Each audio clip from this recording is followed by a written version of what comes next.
Vlog na naman si Roda. Masarap yan. Mag-isan. Tagtayin mo kamatis para madaling iluto. Ayan, ganyan lang.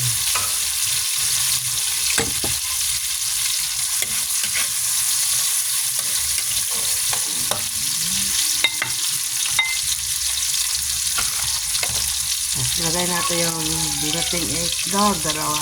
Meron din yung parsley. O, dito masarap magluto. Ano kaya lasa nito? Lagyan ka lang ng konting asin.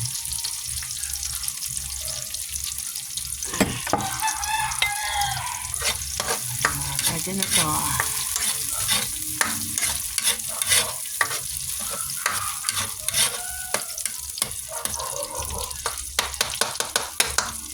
Okay na yan. Pwede na yan.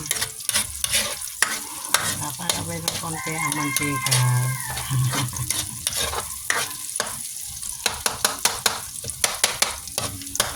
Okay, alright. Tama na yan.